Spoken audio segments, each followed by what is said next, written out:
जीत की कीमत अगर अपने की बर्बादी हो तो दिल कांप उठता है।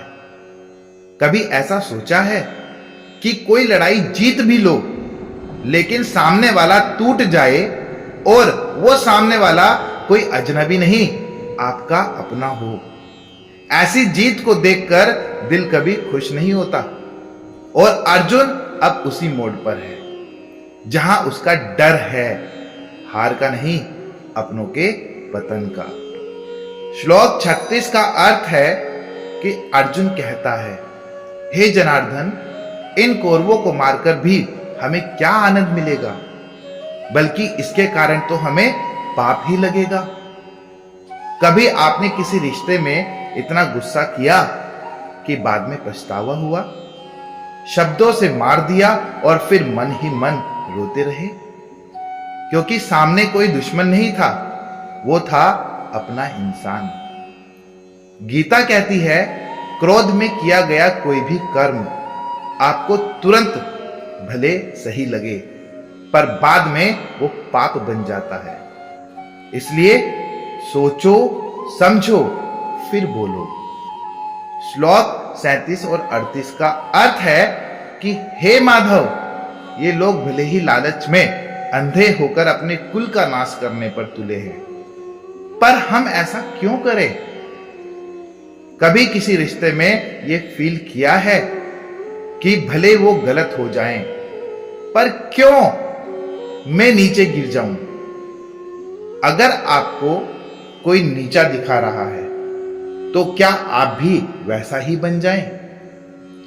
तो गीता सिखाती है, अगर कोई अंधा है तो आप भी अपनी आंखें बंद मत करो।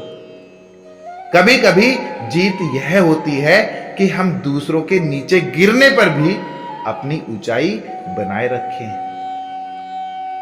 श्लोक 39 और 40 का अर्थ है कि अर्जुन कहता है, हे कृष्ण, जब कुल नष्ट होता है तो उसके साथ साथ उसके धर्म, उसके संस्कार, उसकी परंपराएं भी नष्ट हो जाती है। जब एक परिवार में झगड़ा बढ़ता है तो सिर्फ लोग नहीं टूटते, संस्कार टूटते हैं। बच्चों की सोच बिगड़ती है, रिश्तों की गरिमा खत्म हो जाती है, और यही डर आज अर्जुन को खा रहा है। गीता कहती है, अगर तुम्हारे कर्मों से कोई पूरा कुल, पूरा परिवार बिखर सकता है तो रुक जाना ही बुद्धिमानी है। क्योंकि धर्म वही है जो सबको जोड़कर रखे, तोड़े नहीं। जीत अगर अपनेपन को जला दे तो वो सिर्फ राख छोड़ती है।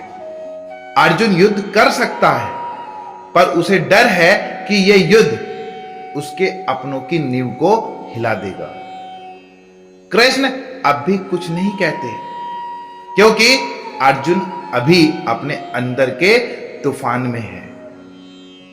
गीता सिखाती है कि हर इंसान के भीतर एक आवाज होती है जो कहती है, क्या मैं सिर्फ सही होना चाहता हूं या रिश्तों को बचाना भी चाहता हूं? क्या आपने कभी खुद को रोका सिर्फ इसलिए कि कोई रिश्ता ना टूट जाए?